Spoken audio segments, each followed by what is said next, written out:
Hi, my name is Dwight Owen. I'm a thoracic medical oncologist from Ohio State. Thank you for joining us for the lung cancer panel discussion and Q&A. And hi, my name is Jose Pacheco. I'm a thoracic medical oncologist, and I also do developmental therapeutics at the University of Colorado Cancer Center. Well, thank you for making it to the Q&A session. We had several abstracts that we discussed and a few questions that came up that we want to make sure that we have time to get through. If you have any other questions as we discuss these, please feel free to submit them and we'll try to address as many as we can. Okay, so there were some questions submitted on local therapy, so I'm going to ask those to Dr. Owen. So Dr. Owen, was pathologic complete response affected by PD-L1 level in any of the stages evaluated in Checkmate 816? Yeah, that's a really good question. So that data was not actually presented here at the ASCO meeting, but that data was presented in a subgroup analysis, I believe, at AACR by Dr. Ford. So not a ton of detail so far, but broken into PD-L1 negative and positive. There was a numerically higher pathologic complete response rate in the PD-1 positive subset. In fact, it was almost double. I think there were 17 complete responses versus 33 in PD-1 positive. And again, when looking within PD-L1 positive subset, the higher PD-L1 positive subset, over 50%, again, seemed to have a higher rate of pathologic response. So certainly something that's worth paying attention to moving forward and as this data matures. And then, of course, I think the biggest question with all of the neoadjuvant and adjuvant studies will be, do these surrogate biomarkers, whether it be pathologic complete response, major pathologic response, disease-free survival, do all of these match up with the endpoint of overall survival, which of course is what we should be paying most attention to and is most clinically relevant. And to follow up on that, Dr. Owen, for a neoadjuvant chemoimmunotherapy study, what do you think we should have as far as an endpoint that is positive before we get approval? Do you think it should be PCR or disease-free survival, or should we wait for overall survival? Yeah, I think that's a really important question. So clearly the FDA has made a decision about ADAURA, which again was something we learned about last year. And you know, a disease-free survival hazard ratio of 0.2 is impressive no matter how you look at it. And it seems unlikely that that would not translate into a meaningful clinical benefit, meaningful potential overall survival benefit, you know, preventing disease progression, especially perhaps in the brain. All of these seem to be clinically relevant. And the FDA clearly said a hazard ratio of 0.2 was meaningful enough for them to act. Some of the, you know, Empower 10 studies, hazard ratio of 0.66, is that going to be enough for disease-free survival for the FDA to move forward? I think that's an open question, and certainly we haven't seen movement so far, but that is something that we expect to hear about. I personally think that disease-free survival matters. I think that the neoadjuvant studies ideally would show that pathologic complete response in lung cancer is an appropriate surrogate biologic marker similar to in breast cancer, but we just haven't done those studies yet. So these are really going to be the first set of studies that enough patients actually had a pathologic complete response. You know, we can see that chemotherapy alone was very low single digits. So we just didn't have enough patients having a pathologic complete response to be able to assess the impact in terms of disease-free, event-free, and of course, overall survival. Other things like major pathologic response, which is a primary endpoint of several studies, again, is something that's relatively new. And I think the FDA may require more follow-up for something new like NPR, as opposed to pathologic complete response, which does have a history in perioperative solid tumors. Okay, and Dr. Owen, in your clinical practice, will you offer neoadjuvant Nivo chemo to all stage 1B to 3A non-small cell lung cancer patients, or will you only offer it to certain subsets? And to kind of add on to that question, does mutational profiles such as KRAS or KRAS co-mutation play a role there? Yeah, that's a really, really good question. So right now, I would prioritize clinical trial enrollment. We do have a number of neoadjuvant studies at my institution, and I know at Dr. Pacheco's institution as well. And so right now, I would be prioritizing clinical trial enrollment since we don't have regulatory approval yet. That being said, I think the broader question is really a neoadjuvant versus adjuvant. And I think we're going to be in a similar place with immune therapy that we have been historically with chemotherapy, about where's the best place to utilize perioperative chemotherapy, whether before surgery or after surgery. One thing to think about is the Empower-10 data, hazard ratio of 0.66, very impressive in the PD-L1 positive stage 2 and 3A subset. But these patients are now embarking on a very long treatment course. And we do know that patients on immune therapy for longer periods of time are more likely to have immune-related toxicities, which overall are be able to be treated with steroids, but some are irreversible. New onset diabetes, for instance, is something that we've all seen, and it will impact a patient's life and potentially their survival. So I think thinking about neoadjuvant treatment as a shorter duration and a shorter exposure of therapy, if you could obtain a pathological complete response in those subsets, whether that's PD-L1 positive or in patients with, it looked like histology did not seem to make much of a difference, and it was across all stages. So I think we still have a lot to learn about which patients should be offered neoadjuvant versus adjuvant treatment.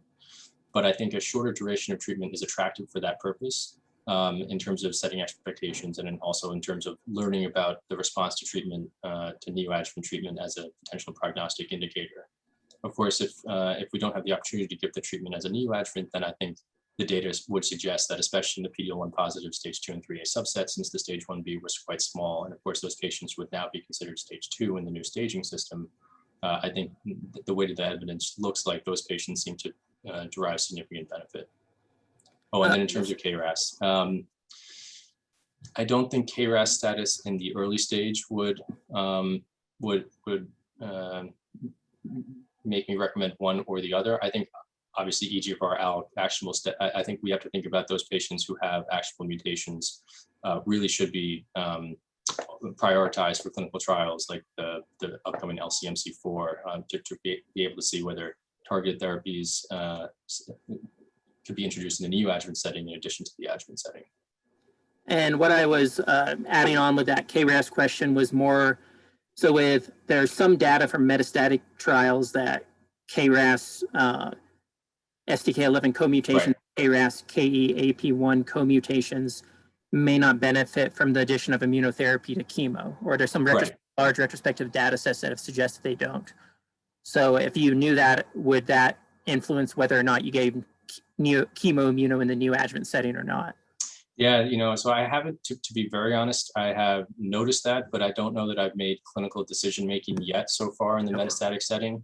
It is something that I can discuss with my patients, that they might have what we would consider an indicator that they might not benefit as much.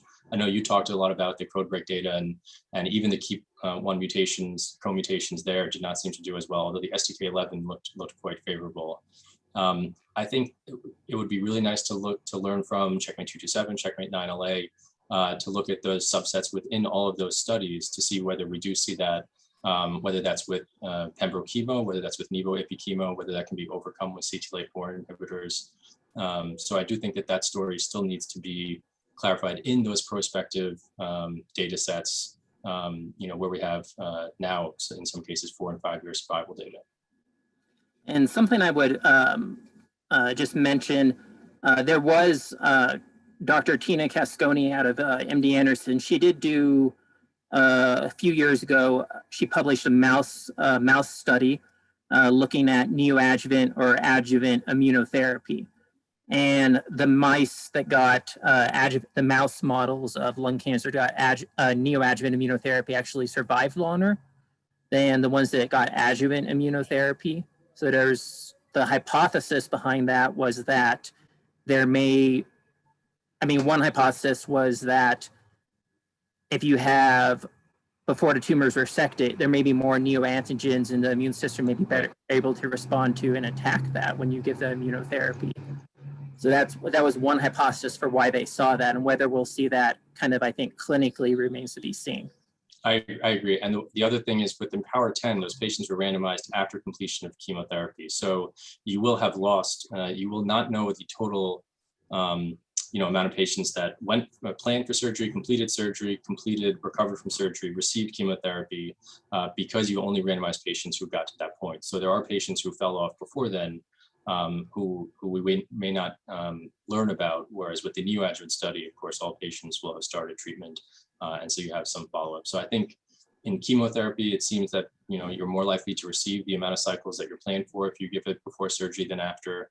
It's just easier to tolerate in that setting. So I do think there are advantages in addition to, an intact tumor and therefore generating hopefully a stronger immune response. I think there's some logistical and practical benefits to giving chemotherapy up front as well. Now, for Dr. Owen, for giving with for instance, with Nivo chemo neoadjuvantly, what is the role for radiation? Could that be integrated with Nivo chemo? And is there a role for evaluating kind of radiation with chemoimmunotherapy, or doing a trial of Nivo chemo versus chemoradiation neoadjuvantly? I think that's a great question. I know there are several studies underway. Dr. Greg Durham at IU is leading one, and I believe there's an industry-sponsored study as well of IO plus chemo plus radiation, specifically in the stage in N2 positive disease in patients who are borderline resectable. And that's where chemoradiation sort of neoadjuvantly has been deployed previously. I will tell you that working with our surgeons that the neoadjuvant chemoradiation approach is not their preferred approach, just it lends to more fibrosis, scar tissue, and can create some problems with surgery. So our surgeons have become very confident with neoadjuvant immunotherapy, with or without chemotherapy in the setting of our clinical trials. And their overwhelming preference, and again, this is not based on any data because we don't have those comparison studies yet, but their overwhelming preference is to avoid radiation in that setting and to stick to chemotherapy and immune therapy. And I think the question will be what patients need single agent immune therapy, perhaps doublet immune therapy, or who are those patients that really need the addition of chemotherapy to increase that pathologic complete response rate. But at least for our surgeons, radiation seems to add some problems and challenges that the systemic therapy alone does not bring.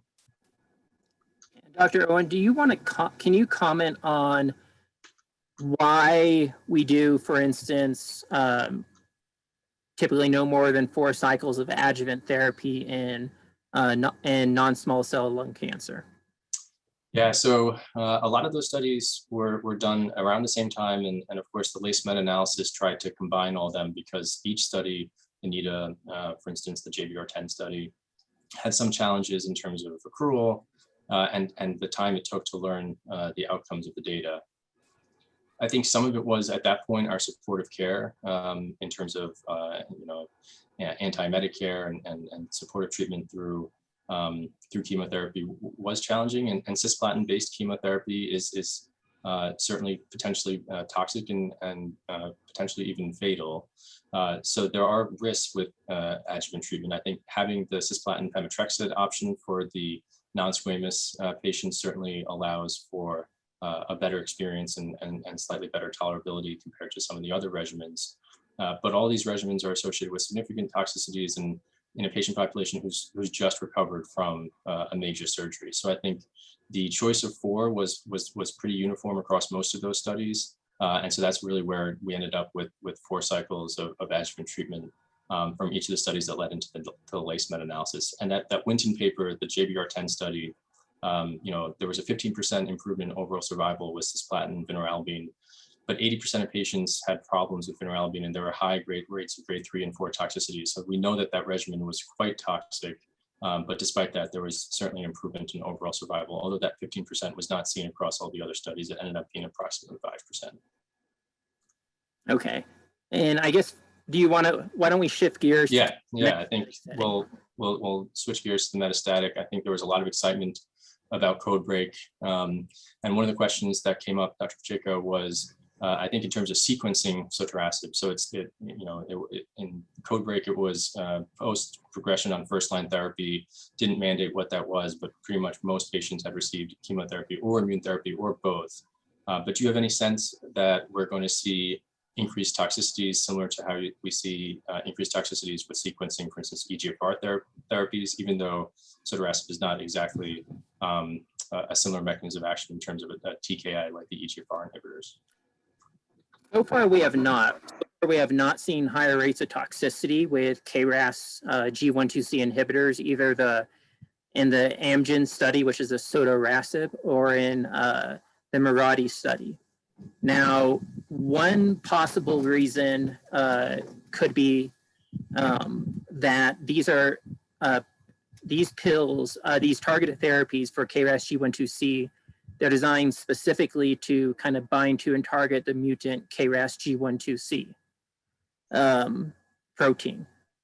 Now, things like ALK inhibitors or EGFR inhibitors in particular, especially EGFR inhibitors, some of them will have effects on the wild type receptor, and they will bind and inhibit the wild type receptor, which we don't see that, I don't believe, to the same degree with KRAS G12C inhibitors, inhibition of wild type KRAS. It's very specific to the KRAS G12C mutation. And that could be one reason why the inhibition of wild type signaling could be one reason why we see higher toxicities with some TKIs like EGFR inhibitors post-immuno. The other thing I would comment on is that data is all kind of retrospective. So it's small retrospective series. So the quality of evidence is not high. What we've seen with the sotorasib drug and then the Mirati KRAS G12C inhibitor, those we've seen prospectively in clinical trials, although that has not been published or presented, but from the available data, we have not seen higher rates of immune-mediated adverse events or any other serious adverse events in patients that got immunotherapy. However, the ones that didn't get immunotherapy were very low, the percentage of patients. So there is a kind of a bias there in the sense that to say, we can't say, well, we haven't seen higher rates of serious adverse events or immune-mediated adverse events in those who had prior immuno. The percentages of patients who never had prior immunotherapy before receiving these drugs was extremely low. Right. And so it's also, when you're comparing a large population to an extremely small one, it's a tough comparison to say for sure that these drugs don't increase toxicity post-immuno versus those who have had no prior immuno. Yeah, that's a very good point. And just where these agents were studied, of course, the patients with KRAS mutations would have been expected to receive chemotherapy and or immune therapy and both. Whereas if you look at something like the FLORA data set, of course, those patients we would not have expected to have received that. So we just aren't going to have that level of prospective data. I fully agree. We got a few questions about non-G12C mutations. Is there any evidence or agents on the horizon for G12V or G12D that you know of? So one thing I would comment on, just because I've seen it I've seen this in referrals, the sotorasib, which should not be used for other KRAS mutations, meaning it should not be used for G12V, it should not be used for G12D. The evidence, there's no significant evidence that it works for those mutations, and it was designed specifically for the KRAS G12C mutation. So there has been, I have seen some extrapolation to trying to use it for other KRAS mutations, but that shouldn't be done. For the KRAS G12V mutation, there is a clinical trial with Veristim Oncology that is looking at a combination of two drugs to target KRAS G12V mutation. That's a multi-site study. It is available here at the University of Colorado, but it has in ovarian cancer with KRAS G12V mutations, the response rate was about 56% with that combination. And they are now doing a kind of a phase 2 study in non-small cell lung cancer with KRAS G12V mutations, looking at that combination of the Veristim Oncology drugs for that subtype of KRAS mutations. That's really exciting. We have another question focused on HER2 exon 20 insertion, non-small cell lung cancer, adenocarcinoma, and whether how you would typically approach those, both in terms of standard practice, whether you would use TDM1 or where we think deruxtecan is gonna fold in there as well. So as far as TDM1 for patients with HER2 exon 20 insertion mutations, there was a small study from Memorial Sloan Kettering that suggested a response rate about 45%. It was a very small study. There was also a study in from Asia, actually, that it was smaller than that study, but it had a response rate of less than 20%. And we don't have a lot of other prospective kind of clinical trial data for TDM1 for HER2 exon 20 insertion mutations. The TDXD data, while we didn't discuss that here in this in our presentation today, the data that is public so far suggested a response rate of approximately 60-65% and a PFS of 14 months in previously treated patients. And that was a cohort of 40 patients, which was larger than what we saw with TDM1 when it was evaluated specifically for HER2 exon 20 insertion mutations. So I would favor that drug over TDM1 if I had both available. I would say, since we participate in the TDXD trials, I have found patients that have a lot of fair amount of side effects with that drug. And at least anecdotally in the patients we've had, I think it maybe has slightly more side effects than TDM1. Interesting. We did get another question, and this is, I think, a very common conundrum. So in patients with specific PD-L1 subsets, so this question really focuses on the PD-L1 high subset, would you ever consider, as opposed to, for instance, checkpoint monotherapy, would you consider combination checkpoint blockade with the addition of CTLA-4, or would you even consider the addition of chemotherapy to the combination checkpoint blockade for those patients? That's a great question. So for patients with PD-L1 greater than or equal to 50%, where and I'll kind of say, I'll start out with kind of what I do and then the reasoning behind that. So for PD-L1 greater than or equal to 50%, I tend to use either pembro alone or pembro plus chemo.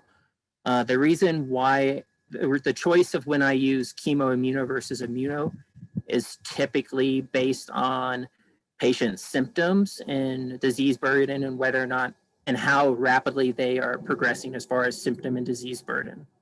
So for someone who maybe is on, let's say, they were perfectly healthy a month ago and now they're on 4 liters of oxygen and they have a tremendous disease burden, they have some hints of organ compromise elsewhere besides the lung, I may favor chemo immuno versus immuno if they're otherwise healthy.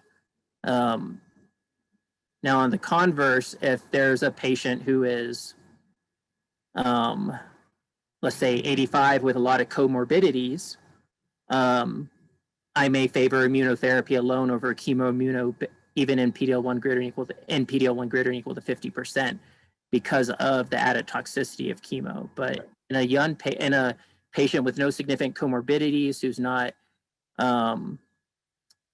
who is, let's say, not of a very high age, I may consider chemo immuno if they have rapidly progressive symptom burden and some hints of organ compromise, because it does have a better response rate. Now, the data for Nivo-Ipi alone or Nivo-Ipi plus chemo, while it's cross-trial comparisons, it does not appear, when we look at the median overall survival or the long-term overall survival at 1 and 2 years, like it adds something versus comparing it to pembro or pembro plus chemo. And so I tend not to use the addition of the Nivo-Ipi alone or the Nivo-Ipi with limited chemo, because I do think there is significant added toxicity with a CTLA-4 inhibitor. The reason why I don't use cemiplimab, I know there was a question about that, was only because pembro was approved first. And so I see no reason to switch and use cemiplimab. Yeah, I think that you raise a lot of really important points. And I have looked at that Checkmate 227 and 9LA data and have wondered why I think the PD-L1 50% seems to have underperformed for some reason. And you know, they're bigger studies. You know, the Keynote 24 was only 150 patients in each arm, and that data continues to look very promising in that cohort. So I also have a hard time justifying the addition of CTLA-4 with or without chemotherapy for those patients who I expect to do relatively well. And those, you know, those landmark at 2, 3, 4 years, I mean, they really inform my discussion with the patient, because that's a really accessible way to tell a patient about prognosis. You know, you can talk about medians, but if you can talk about a percent likelihood being alive at a certain time point, I think people can really understand what that means. Maybe a little bit better than medians and talking about hazard ratios and things like that. So I really think that those data are the best data that we have. The Nivo only arm really underperformed compared to Pembro. So I think there clearly is something different about the patient populations. I know histologies were slightly different, but really I don't have any justification for adding it. And we do know that the toxicity does go up with everything that you add, whether that's a checkpoint inhibitor, whether that's chemotherapy. So I also, you know, favor that exact approach. Now, what I would mention about and I think we still don't understand if this plays a role in the differing efficacies we've seen with some of like Nivo versus Pembro studies. But Pembro does bind to a different epitope on PD-L1 than Nivo does, and whether or not that has played a role in any way in any of the slightly different efficacy outcomes we've seen in some of the first-line studies, we don't know. But that could be one possible explanation. Now, Dr. Owen, are there any potential biomarkers that you can think of that may help predict for who would benefit or wouldn't from adjuvant atezolizumab in addition to PD-L1, such as tumor infiltrating lymphocytes on the resection specimen or ctDNA positivity prior to starting atezolizumab? Yeah, so I'm really excited about ctDNA. I think I've often told patients, you know, when having discussions about any adjuvant treatment, you know, there's a chance that this patient is cured, meaning that there's a chance that any therapy that you do at this point is only added risk and not benefit. And so if you could tell what patients needed to have treatment escalated, meaning in addition to surgery, chemotherapy, and or immune therapy, I think that would really help us and our patients make those decisions better. So I'm really excited to see the data from ctDNA pan out. You know, ultimately, I think we need to risk stratify patients in terms of risk of recurrence, and I think PD-L1 it seems to confer a stronger benefit, and I hope that we really only deploy these treatments for those patients who need it, who have some sort of microscopic disease after surgery and need additional therapy, and not that we're giving this to patients who have already been cured by their aggressive surgery up front. Okay, and I guess we should probably wrap up since there's another session coming up in just a second. So we really have enjoyed the chance to present here today and to answer your questions. And if there's any additional questions, perhaps there's a way you can connect with us via email or a chat through the Total Health system, and we'd be glad to answer them. And I hope you guys have a great kind of rest of the day here. Great. Thank you all. Appreciate it.